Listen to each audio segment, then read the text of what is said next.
Hello my little champs, welcome back to my channel shape your study.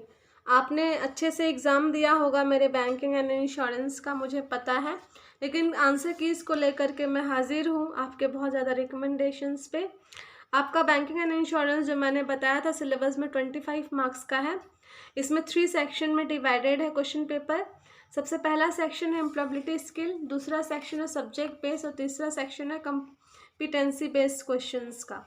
ठीक है, तो मैं एक चीज़ क्लियर कर दूं, जो यहाँ पे फर्स्ट सेक्शन है एम्प्लॉयबिलिटी स्किल्स, ये पूरा साइकोलॉजिकल बेस्ड है। तो सीबीएसई और मेरे जो आंसर हैं वो डिफ़र कर सकते हैं, तो आप देख लीजिएगा उसको एक बार। Let's start with the section A. इसमें सबसे पहले क्या होता है, पहला क्वेश्चन जो है वो stress is a combination of dash reaction.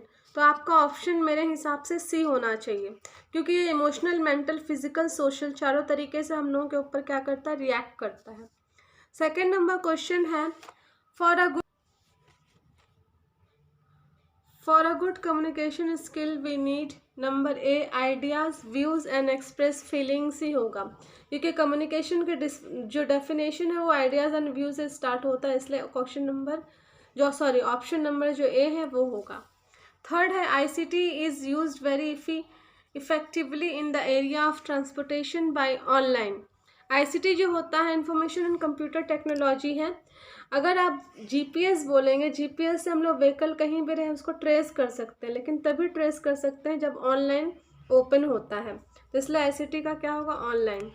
Number 4 का होता है time management, in which way does time management help us to work effectively. तो पहला ऑप्शन होगा remove waste and redundancy from work. मतलब टाइम मैनेजमेंट का मतलब ही होता है वेस्टेज को निकालना और उसके बाद क्या करना, अच्छी चीज़ों को प्रोडक्टिव बनाना। क्वेश्चन नंबर 5 है saying no. Saying no is an dash type of skill, तो इम्पॉर्टेंट स्किल है। क्वेश्चन नंबर 6 है arrow, home and page up and page down are the examples of dash keys. आप computer में पढ़े होंगे, navigation keys है। अब आते हैं हमारे most important section, that is section B पे। उसका क्वेश्चन नंबर 7 है the word dash means transferable by delivery, तो नेगोशिएबल। क्वेश्चन नंबर 8 का आंसर होगा an electronic mode of payment is ECS. ठीक है, इन तीनों जो होते हैं बिना इंटरनेट के भी हो सकते हैं। क्वेश्चन नंबर 9 है विच type of facilities provided by bank for transfer of money. तो यहाँ पे होगा आपका चेक बेस्ड जो फैसिलिटी होती है वो क्या करती है, ट्रांसफ़र ऑफ मनी के लिए यूज़ होती है। जो फंड बेस्ड फैसिलिटी है वो लोन में यूज़ होती है। करेंसी बेस्ड जो होती है, करेंसी बेस्ड जब आप लोग एक्सचेंज कराते हो मनी तो वहाँ पे यूज़ होती है। गोल्ड बेस्ड गोल्ड में यूज़ होती है। Under which section is the word negotiation use, तो सेक्शन 47 होगा इसका आंसर। ठीक है, now we will move to question number 11. What is the maximum cash remittance limit for each transaction in NEFT? तो that is 50,000 maximum एक दिन में। वैसे तो अपर लिमिट कुछ भी नहीं है, लेकिन पर डे आप 50,000 क्या कर सकते हैं, NEFT के थ्रू ट्रांसफ़र कर सकते हैं। ये है dash of the MICR cheque, there is a white band with numbers printed. एक में एक कन्फ्यूज़न हो जाती है कि वाइट बैंड जो होता है उसके बीच में होता है, तो कभी कभी लगता है कि मिडल में है, लेकिन मिडल में नहीं होगा, ये होगा एट द बॉटम। इसका आंसर बी जो होगा, option B is the right answer. Question number 13 में आते हैं safety first is the principle of dash sound landing. मैंने बहुत बार बताया है, it is a cardinal sound landing principle. 14 a truncated cheque mean a cheque which is dash during the course of clearing cycle. तो आपके book में सीधी सीधी line उठा के दे दी गई है, तो इसका आंसर होगा ऑप्शन नंबर ए ट्रंकेटेड। 15 भी मैंने अपने वीडियो में बताया था। What is the current floating interest rate, that is 11.5, option number D. 16 dash slip is use by the account holder to deposit cash cheque in the bank, तो आपका pay-in slip होगा, pay-in slip होगा। उसके बाद आता है question number 17 में dash is an alpha numeric code in NEFT system. तो आपको अच्छा, आप तो स्मार्ट हो ही, तो IFSC कोड होगा वो। ठीक है, क्वेश्चन नंबर 18 में आते हैं, the policy holder can avail loan against the policy acquired on the basis of its surrender value if premium is paid for at least 3 years. आप तभी लोन ले सकते हैं सरेंडर वैल्यू के हिसाब से जब आप 3 ईयर्स का क्या करोगे, इंश्योरेंस प्रीमियम दे सकते हो। ठीक है, नेक्स्ट है आपका, on the top of the cheque branch address is printed with IFSC code. तो इसका ऑप्शन होगा ए, IFSC कोड। ठीक है, नेक्स्ट है question number 20, from the following which type of loan is safer for the bank. तो of course secured loan, option number A. 21 है, in which method of settlement of funds are funds transferred individually on an order basis, that is RTGS। RTGS में क्या होता है कि जैसे ही transaction आता है वो इंडिविजुअली क्या हो जाता है, ट्रांसफ़र हो जाता है। Question number 22, a promissory note must be stamped according to the Indian stamp act. 23 होगा, the RBI introduce the base rate for all the banks on 1 July 2010, option number C.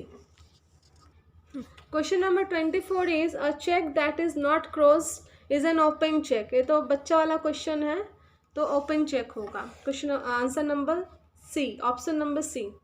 25 का क्या है, the maximum time limit for the short loans repayment is 1 year होगा इसका।